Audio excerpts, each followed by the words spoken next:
गोविंद भज गोविंद भज गोविंद। हरे कृष्णा।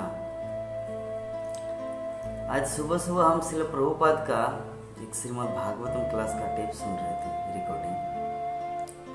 तो श्रील प्रभुपाद लंदन में क्लास दे रहे इंग्लैंड में। तो श्रील प्रभुपाद इंग्लैंड में जो हमारे इंडियन जो भारतीय लोग वहाँ पे रहते हैं, जो उस क्लास में मौजूद था, भागवत क्लास सुन रहे थे। तो श्रील प्रभुपाद सबको संबोधन करके कहते कि देखिए, अभी हमारे भारतीय या इंडियन की स्थिति ऐसे है कि हम सब पाश्चात्य का अनुकरण कर रहे हैं।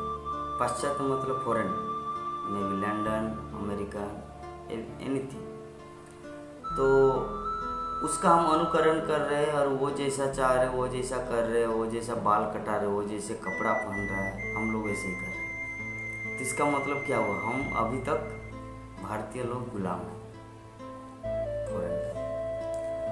तो अरे यार, भारतीय लोग इतना कमजोर क्यों है? श्रील प्रभुपाद बोल रहे हैं कि भारत का पूर्व काल में, प्राचीन काल में कैसे कैसे राजा महाराज हुए, जो सारा विश्व उसके कदमों में होता था।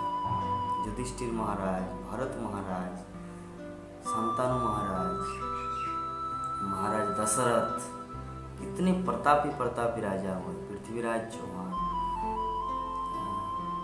तो ऐसे करके हम लोग को थोड़ा सा विवेक, थोड़ा सा बुद्धि से विचार करना चाहिए कि हम फॉरेन का गुलाम क्यों रहे, विदेशों का गुलामी क्यों करें।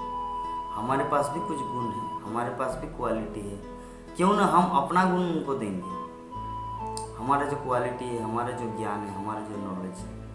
तो श्रील प्रभुपाद अल्टीमेटली बताना चाह रहे थे कि उन लोगों से हम कुछ प्राप्त कर रहे हैं और उनको एप्रिशिएट कर रहे हैं। तो हमारा कल्चर क्या है, उन लोगों का कल्चर क्या? कोई इलेक्ट्रिशियन, मतलब इंजन, क्या बोलते हैं, इलेक्ट्रिकल युग चल रहा है अभी। चाइना में प्रोडक्ट बनता है, जापान में प्रोडक्ट बनता है, विभिन्न देशों में विभिन्न प्रोडक्ट। तो भारत उनका यूज कर रहे हैं और उनको अप्रिशिएट कर रहे हैं, सराहना करता है, आह कितना सुंदर देश है, कितना कुछ करते हैं। लेकिन आप अपने देश का अप्रिशिएट क्यों नहीं करते? भारत में क्या है? भारत में है आध्यात्मिक संस्कृति, आध्यात्मिक कल्चर। जो आत्मा भगवान से बिछड़ गए हैं, वो आत्मा पुनः भगवान से मिलने की जो योग पद्धति, कृष्ण भावना में, कृष्ण कॉन्शियसनेस, वो उपलब्ध है। तो ये आप क्यों नहीं इंट्रोड्यूस कर रहे सारे जगतवासी को? यही है भारत की क्षमता। तो प्रभुपाद इंग्लैंड के उस हॉल में, लंदन के उस हॉल में सभी भारतवासियों को यही बताना चाह रहे हैं कि हम सब भारत जो सारा संसार को शासन करने की क्षमता रखते हैं, अभी हम किसी के अधीन में या उनका पाश्चात्य का अनुकरण क्यों करेंगे? बल्कि हम लोग कुछ ऐसा करेंगे ताकि वो लोग हम लोग को देखकर अपने जीवन में उतारें। और वो है वैदिक संस्कृति, सनातन धर्म, कृष्ण भक्ति का पथ। कृष्ण भक्ति करेंगे हम लोग तो सारा जगत हम लोग को फॉलो करेंगे। कृष्ण भक्ति है क्या? हरे कृष्ण महामंत्र है क्या? भगवत गीता है क्या? भागवतम है क्या? वो लोग जानकारी पाने के लिए इच्छुक रहेंगे और उनको हम लोग देंगे।